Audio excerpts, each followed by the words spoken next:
two 8-year-old girls were forced to walk through an entire airplane cabin while passengers recorded their humiliation on their phones. Their crime? Sitting in seats that were rightfully theirs. But what none of those passengers knew, what the flight attendant who terrorized these innocent children had no idea about, was that someone very powerful was watching. And when that person discovered what had happened to these girls, they made a decision that grounded a 300-passenger aircraft.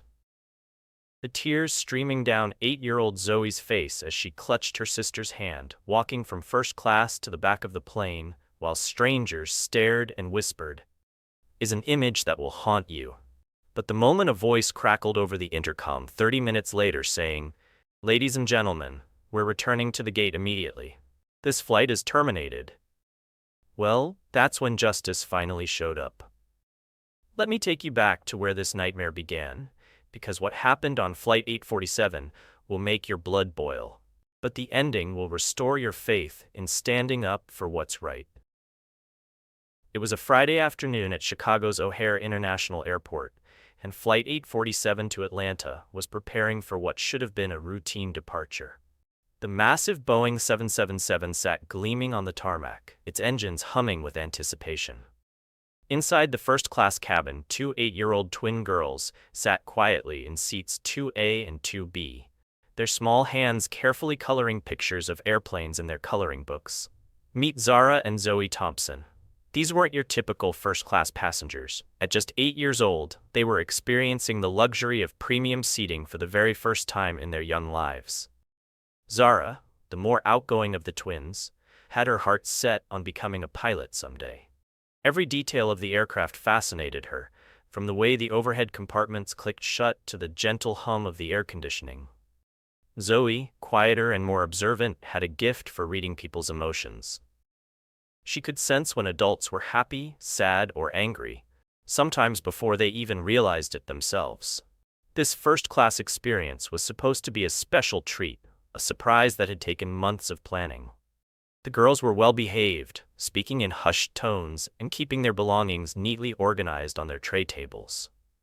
They had been taught to respect others and follow rules, qualities that made them model passengers by any standard. But here's where the story takes a dark turn, because not everyone on Flight 847 saw two innocent children enjoying a special moment. Some saw something entirely different. Bethany Cross, a 35-year-old senior flight attendant who had been working for Skyline Airways for 12 long years. Bethany came from money, raised in an affluent family where respect and deference were simply expected, never earned. She had grown accustomed to a certain type of passenger in first class, and in her mind, there were people who belonged there and people who didn't. What most passengers didn't know about Bethany was her history. Over the years, there had been incidents, whispered complaints from passengers about her attitude and behavior. But Bethany was skilled at keeping these situations quiet, and management had repeatedly swept her actions under the rug. She prided herself on what she called maintaining standards aboard her flights, though her definition of standards was far from what the airline's policy manual described. As Bethany moved through the first-class cabin, conducting her routine pre-flight checks, her eyes landed on the two girls in seats 2A and 2B. Something about the sight of them sitting there, so comfortable and at ease, sparked a reaction in her that would soon spiral completely out of control. Unknown to everyone on board, including the two innocent girls coloring their airplane pictures, there was someone else on Flight 847 who would soon learn about what was happening to these children. Someone with the power to do something about it. Someone who had been planning this special surprise for months, never imagining it would turn into their worst nightmare. The original plan had been for the girls to fly the next day, but last-minute changes had moved their departure up by 24 hours. In the chaos of schedule adjustments, the communication had broken down. What should have been a joyful surprise was about to become a test of justice at 30,000 feet. Meanwhile, back in the first-class cabin, Bethany Cross was approaching the two girls with a look that would have made any parent's blood run cold. The entitled expression on her face, The way she carried herself with barely concealed disgust suggested that she had already made up her mind about something. The other first-class passengers were settling into their seats, completely unaware that they were about to witness an incident that would be talked about for years to come. Welcome to Mirror Stories, where every story holds a mirror to humanity for truth and justice. Show us some love by clicking the like and subscribe button. Before we dive into the story, drop a comment where you're watching and what time it's for you right now. The stage was set for a confrontation that would expose the ugly truth about prejudice at 30,000 feet and test the limits of how far someone would go to protect innocent children. But nobody, and I mean nobody, could have predicted the earth-shattering events that were about to unfold on Flight 847. Bethany Cross glided over to seats 2A and 2B with that fake flight attendant smile plastered across her face. You know the one I'm talking about, the smile that doesn't reach the eyes, the smile that says, "I'm about to ruin your day, but I'm going to be polite about it." She looked down at Zara and Zoe, who were still peacefully coloring their airplane pictures, completely unaware that their world was about to be turned upside down. "Sweethearts," Bethany said, her voice dripping with condescending sweetness, "I think there's been a mistake. These seats are for passengers who've paid the first-class fare." 8-year-old Zara looked up from her coloring book, confused but polite. "We have tickets," she said simply, reaching into the small purse their grandmother had given her. Both girls pulled out their boarding passes, legitimate, paid in full, first-class tickets that clearly showed seats 2A and 2B. But here's where Bethany's true character revealed itself. Instead of apologizing for the confusion and walking away, she snatched those boarding passes from the children's hands and held them up to the light, examining them with exaggerated suspicion like she was some kind of forensic expert. Other passengers started to notice the commotion, shifting uncomfortably in their seats as they watched this grown woman intimidate two small children. Bethany wasn't done. She waved over Kevin Martinez, a 24-year-old junior flight attendant who had been working for Skyline Airways for just 6 months. Kevin was a good kid, the kind of employee who genuinely cared about passenger comfort and doing the right thing. But he was also young, inexperienced, and terrified of losing his job in an industry where positions were hard to come by. "Kevin," Bethany called out loudly enough for nearby passengers to hear, "can you take a look at these tickets? Something doesn't seem right about them." Kevin's face immediately showed his discomfort. He could see that the boarding passes were genuine. The paper quality, the barcodes, the official Skyline Airways logos were all legitimate. But Bethany was his superior, and she was putting him in an impossible position. With trembling hands, he examined the passes, knowing full well they were real, but too afraid to contradict Bethany in front of a cabin full of passengers. They look official," Kevin said quietly and hurried, hoping Bethany would drop the issue. But Bethany was just getting started. What happened next showed just how calculated and cruel her discrimination really was. "You know," she said, speaking loud enough for the entire first-class cabin to hear, "I've seen this before. Sometimes people don't understand what they're purchasing when they buy tickets online. Sometimes they think they're being clever, trying to game the system." The accusation hung in the air like poison.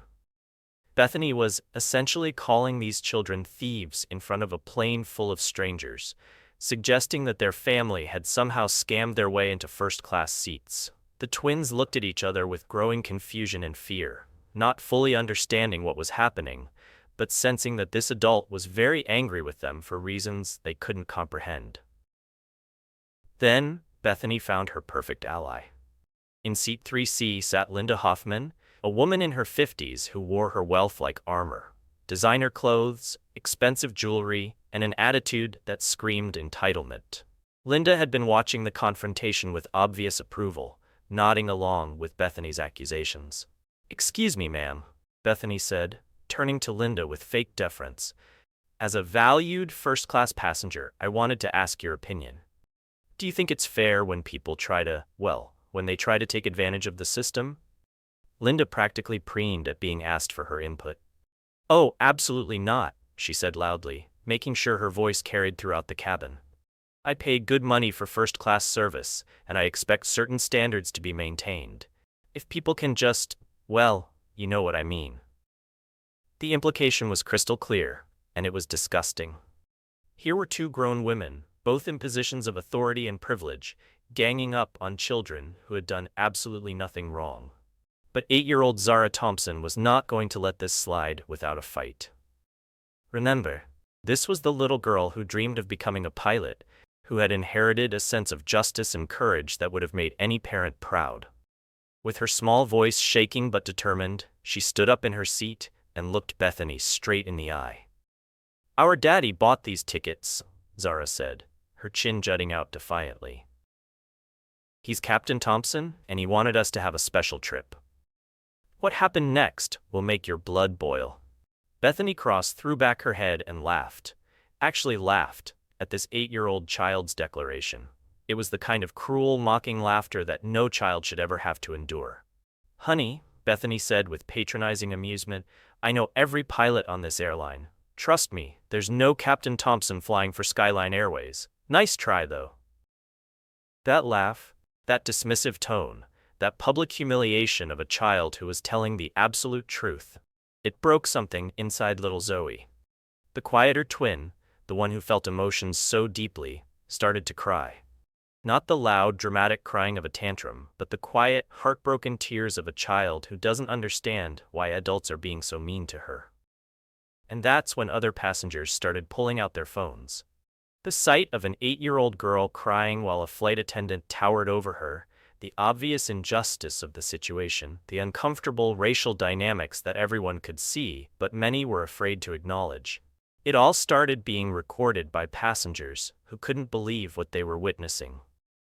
But not everyone was just watching and recording. In seat 1A sat Dr. Angela Foster, a 45-year-old neurosurgeon who had dedicated her life to healing people and fighting for justice.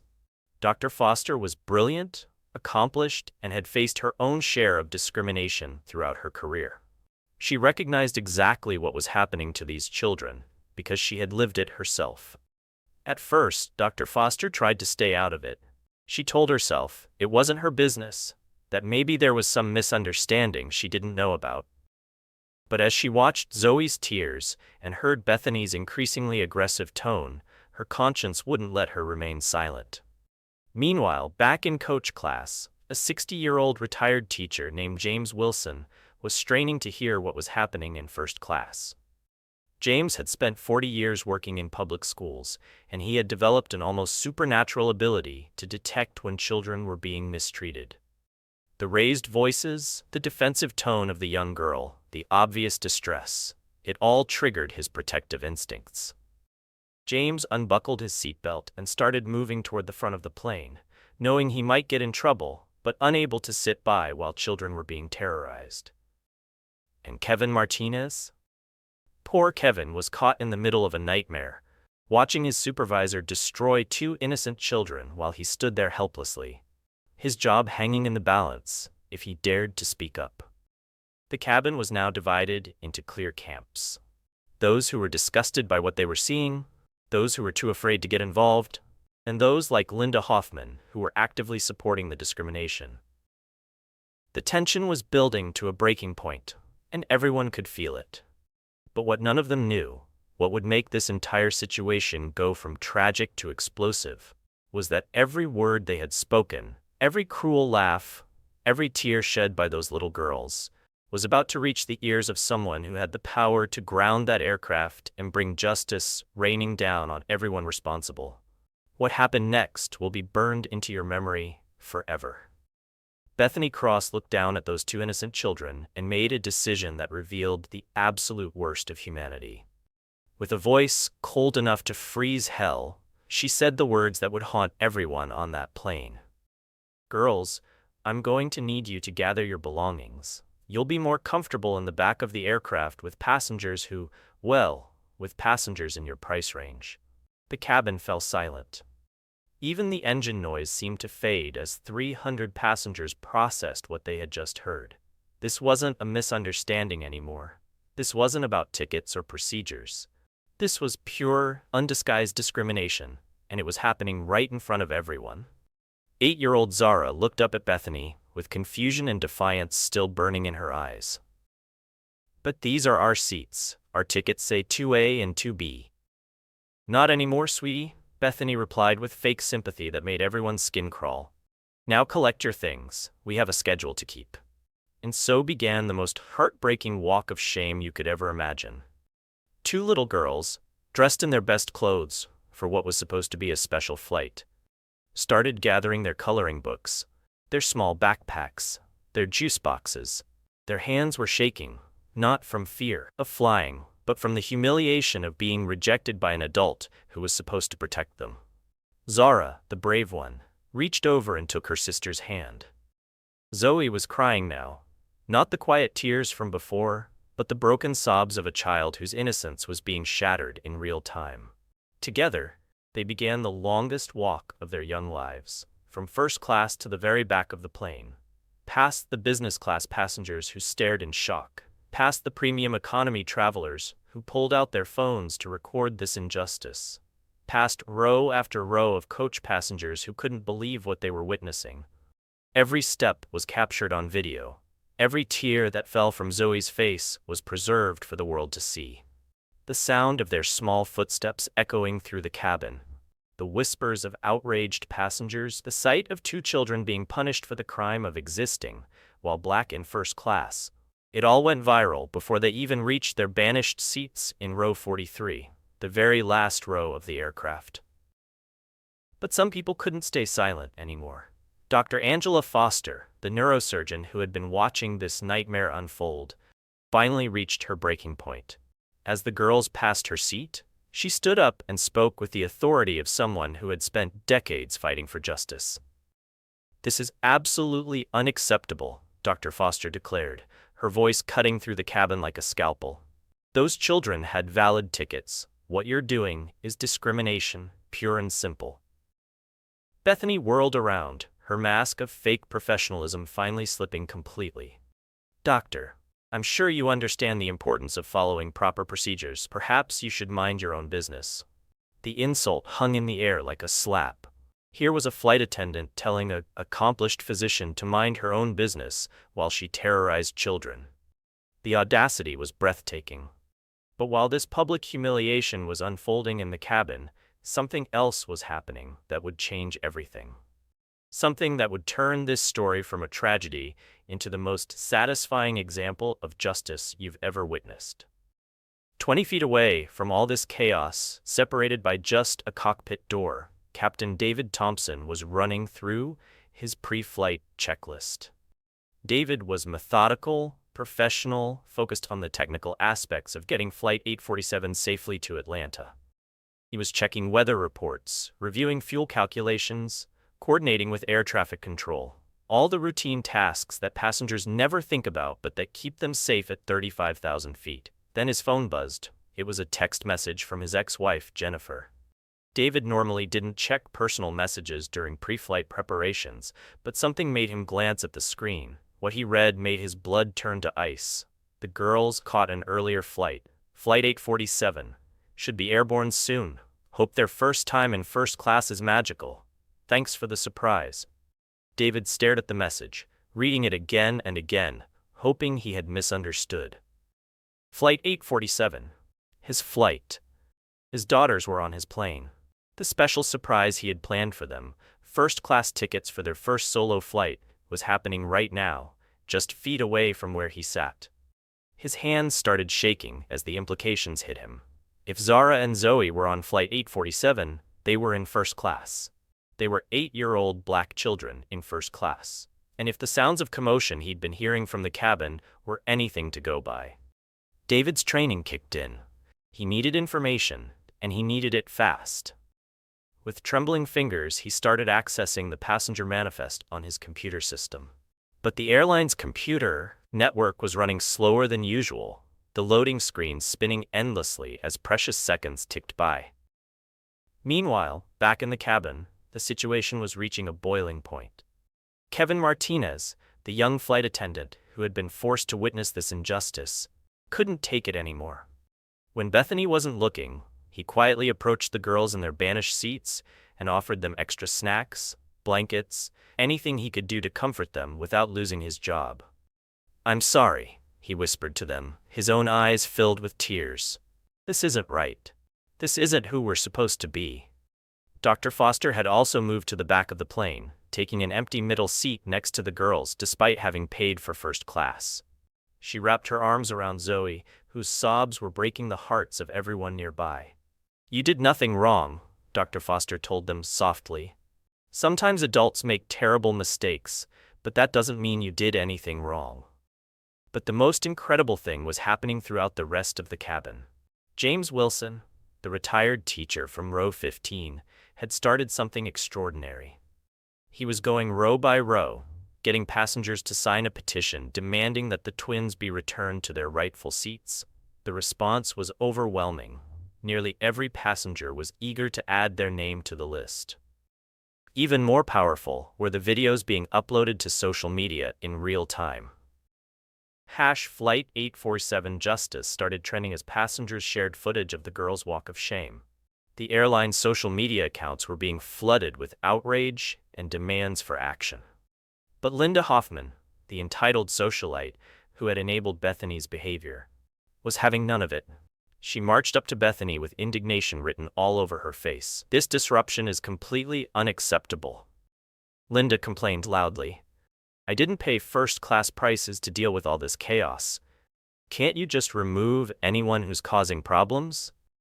And that's when Bethany made the threat that would seal her fate forever. "Ladies and gentlemen," she announced over the cabin's intercom system, "any passenger who continues to interfere with crew instructions will be removed from this aircraft by security. We will not tolerate disruption of our operations." The cabin erupted. Passengers were shouting, phones were recording, and the tension was so thick you could cut it with a knife. 300 people were about to witness the most dramatic reversal of fortune in aviation history. Because at that exact moment, 20 feet away in the cockpit, Captain David Thompson's computer finally loaded the passenger manifest. And there, in seats 2A and 2B, were the names that made his world stop spinning. Zara Thompson, Zoe Thompson. His daughters. His babies. On his plane. And from the sounds echoing through the cabin, they were in trouble. If you think this story is intense now, smash that subscribe button because what happens next will give you chills and restore your faith in justice all at the same time. Tell me, what would you do if you discovered your own children were being discriminated against right under your nose? Would you stay professional, or would you use every bit of power you had to protect them? Let me know in the comments, because Captain Thompson's next decision changed everything. What happened next will give you absolute chills. Captain David Thompson stared at his computer screen, his eyes scanning the passenger manifest one more time to make sure he wasn't seeing things. But there it was, clear as day. Zara Thompson, age 8, seat 2A. Zoe Thompson, age 8, seat 2B. First-class passengers on flight 847. His daughters, his baby girls. They had been on his plane this entire time while some monster in a flight attendant uniform had been terrorizing them. David's hands began to shake, not from fear, not from nervousness, but from a rage so pure and righteous that it could have powered the aircraft's engines. For 45 minutes, while he had been focused on weather patterns and flight plans, his own children had been suffering just 20 feet away from him. Every parent's worst nightmare was playing out right under his nose, and he had been completely oblivious. The commotion from the cabin suddenly made perfect sense. The raised voices, the obvious distress, the sounds of confrontation. It had all been about Zara and Zoe. His brave little girls who had tried to stand up for themselves, who had told the truth about their daddy being Captain Thompson, only to be mocked and humiliated by someone who was about to learn the hardest lesson of her life. "Everything okay, Captain?" asked Janet Wu, his co-pilot, noticing the sudden change in David's demeanor. Janet was experienced, professional, and she had never seen her calm, collected captain look like this before. His jaw was clenched, his eyes were burning with an intensity that was almost frightening, and his entire body radiated barely controlled fury. David turned to Janet, and when he spoke, his voice was steady and controlled, but there was something underneath it that made Janet's blood run cold. It was the voice of a decorated Air Force veteran, a man who had seen combat, a father who would move heaven and earth to protect his children. "I need to make an announcement," David said simply. But before Janet could respond, David was already reaching for the cabin intercom. His finger hovered over the button for just a moment as he composed himself. When he spoke, his voice would be heard by 300 passengers, recorded on dozens of phones, and broadcast to the world within minutes. He needed to choose his words carefully, but he also needed to make absolutely clear that justice was about to be served. The intercom crackled to life, and suddenly the entire cabin fell silent. Passengers stopped their conversations, phones stopped recording. Even the twins in the back row looked up with hope and confusion. Something in the captain's tone commanded immediate attention. "Ladies and gentlemen, this is your captain speaking." Every person on that aircraft knew that voice was different. This wasn't the usual cheerful pilot update about altitude and weather. This was the voice of authority, of power, of someone who was about to change everything. "I've just become aware of an unacceptable situation in the cabin, involving the harassment of 2 young passengers. As captain of this aircraft, I will not tolerate discrimination of any kind under my command. We are returning to the gate immediately." The silence that followed was deafening. You could have heard a pin drop in that cabin as 300 people processed what they had just heard. But nobody's reaction was more dramatic than Bethany Cross. The color drained from Bethany's face like someone had pulled a plug. Her eyes went wide with a terror that was almost comical to witness. Because in that moment, all the pieces clicked together in her mind like a perfectly solved puzzle. Captain Thompson. The twins had said their daddy was Captain Thompson. She had laughed at them, mocked them, told them there was no Captain Thompson. But there was. And he was piloting their flight. And he had just announced to the entire world that discrimination was happening on his aircraft. Bethany's knees nearly buckled as the full magnitude of her situation hit her. She had terrorized the captain's children.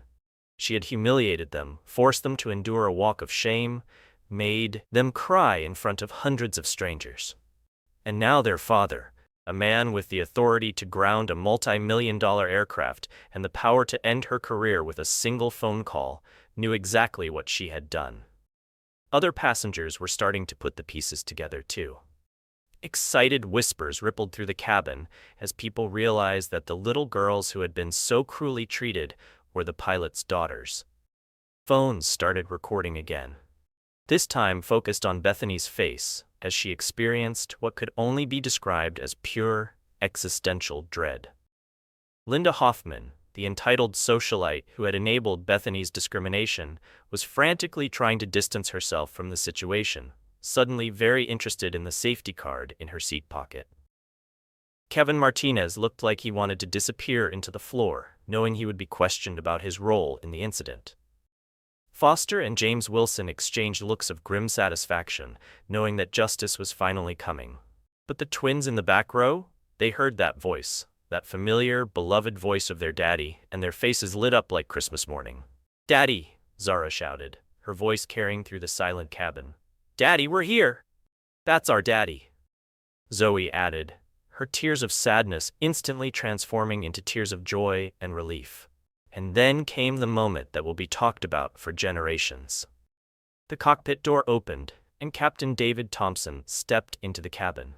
He was an imposing figure in his crisp captain's uniform, his pilot's wings gleaming on his chest, his shoulders squared with military precision. But what really commanded attention was his face. This was not the expression of someone who was going to have a polite conversation. This was the face of a father whose children had been wronged and who now had the power to make things right. David walked down the aisle with deliberate, measured steps. Every passenger he passed felt the weight of his authority, the controlled fury radiating from his every movement. He wasn't rushing, he wasn't shouting, but his presence filled that cabin like a force of nature. The twins were practically bouncing in their seats, waving and calling out to him.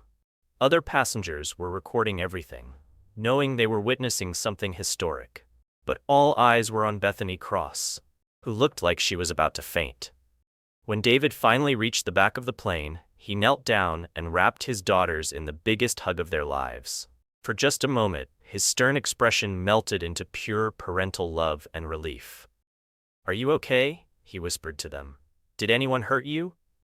"We're okay now, Daddy," Zara said, still sniffling. "But the mean lady said you weren't real." "She made us move to the back," Zoe added quietly.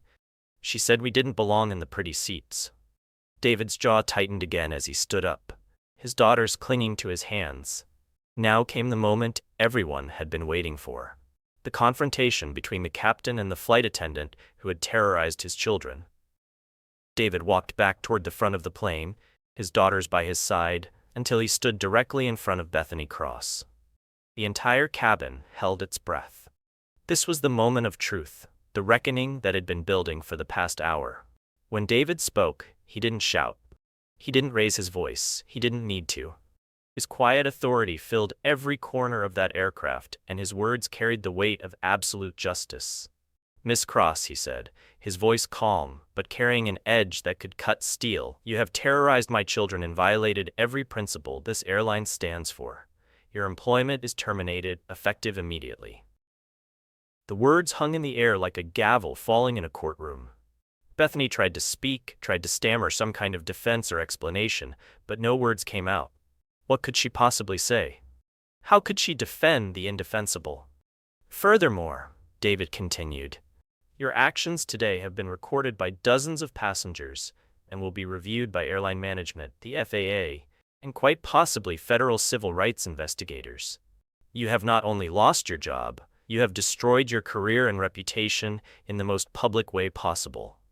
Bethany's legs finally gave out, and she collapsed into an empty seat, the full weight of her actions crashing down on her like an avalanche. In less than an hour, she had gone from a position of power and authority to complete and utter ruin, all because she couldn't see past the color of two children's skin. The cabin erupted in applause. 300 passengers stood and cheered as justice was finally served. Dr. Foster was crying tears of joy.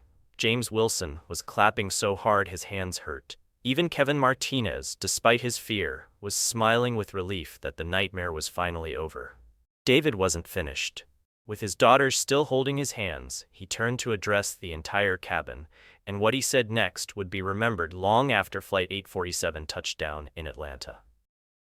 "Ladies and gentlemen," David began, his voice now carrying the weight of both authority and profound emotion. "What happened here today is unacceptable, but it's also a mirror of what happens in our society every single day. These are my daughters, Zara and Zoe Thompson, and they were treated with cruelty and discrimination simply because someone decided they didn't belong in first class." The cabin remained absolutely silent, hanging on every word. "But look around you," David continued. "Look at how many of you stood up. Look at how many of you refused to be silent witnesses to injustice. Dr. Foster, who left her first-class seat to comfort my children. Mr. Wilson, who organized a petition demanding fairness.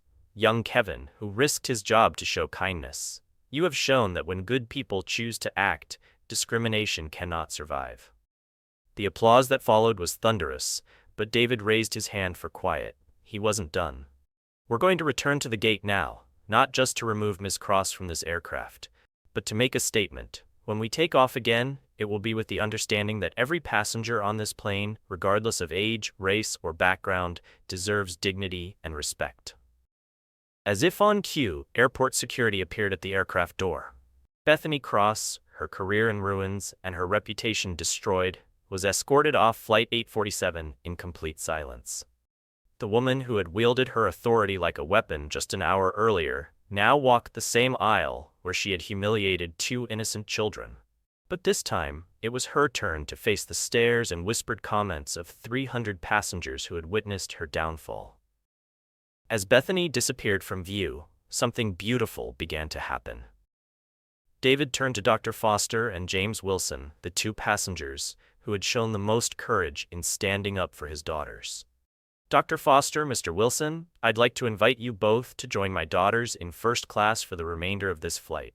Skyline Airways believes in rewarding passengers who demonstrate the values we strive to uphold." The gesture was more than symbolic. It was a powerful statement, that kindness and courage deserve recognition.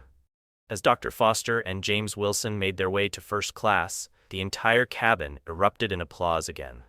Here were two strangers who had risked social discomfort to protect children, and now they were being honored for their moral courage. Kevin Martinez, the young flight attendant who had tried to help despite his fear, approached Captain Thompson with obvious nervousness. "Captain, I'm sorry I didn't do more," Kevin said quietly. "I was afraid of losing my job, but I should have spoken up louder." David placed a fatherly hand on Kevin's shoulder. "Son, you showed kindness to my daughters when it mattered most. That took courage, and I'll be making sure your supervisors know exactly how you handled this situation. Fear is natural, but you chose compassion anyway." The relief on Kevin's face was visible to everyone nearby. Instead of facing disciplinary action, he was being commended for his humanity. But not everyone was receiving such grace. Linda Hoffman, the entitled socialite who had enabled Bethany's discrimination, approached David with obvious desperation. "Captain Thompson," she began, her voice shaking. "I want to apologize. I didn't I didn't understand the full situation. I certainly never intended to support discrimination against children." David looked at her with the patience of a man who had seen enough of the world to recognize insincere contrition. "Ma'am," he said calmly, "my daughters heard every word you said.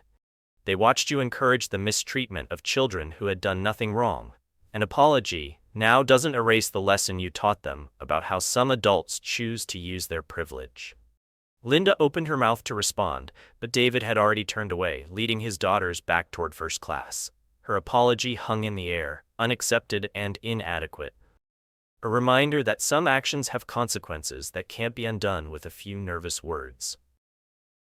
As Flight 847 finally pushed back from the gate for the second time, something remarkable was happening beyond the aircraft's windows. The story was exploding across social media with a speed and reach that no one could have predicted.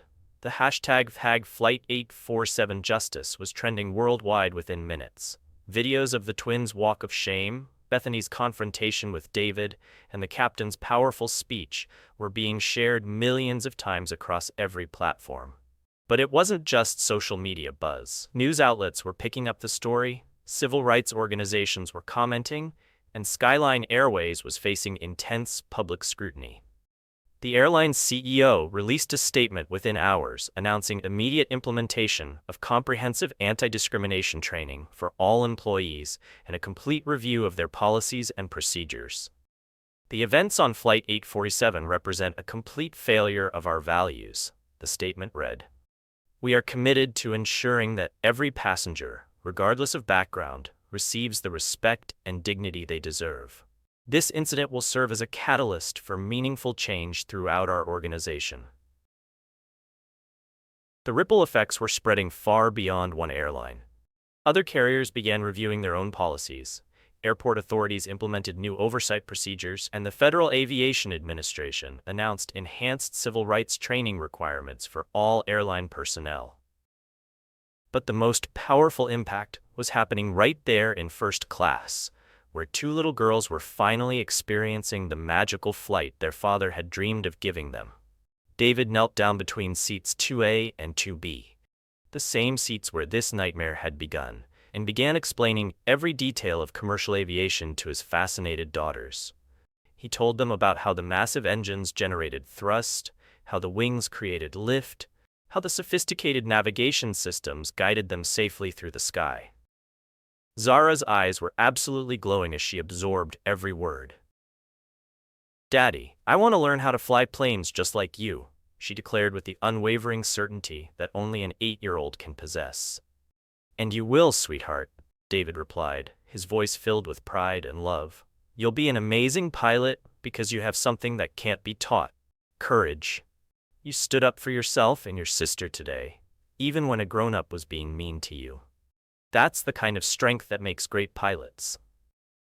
But it was Zoe's transformation that was perhaps the most remarkable. The quiet twin, the one who felt emotions so deeply, had found something powerful in this experience. "Daddy," she said thoughtfully, "I want to help other kids who get treated mean like we did. I want to tell them it's okay to speak up." David's eyes filled with tears as he hugged his younger daughter. That's exactly right, baby girl. Sometimes the most important thing we can do is use our voices to help others find theirs. Dr. Foster, settling into her upgraded seat nearby, overheard the conversation and smiled. You know, she told Zoe, I became a doctor partly because I wanted to help people who couldn't help themselves. There are lots of ways to make the world better, and speaking up for others is one of the most important. James Wilson, the retired teacher, chimed in from across the aisle. In 40 years of teaching, I learned that children who face adversity with courage often become the strongest adults. You two girls are going to change the world someday.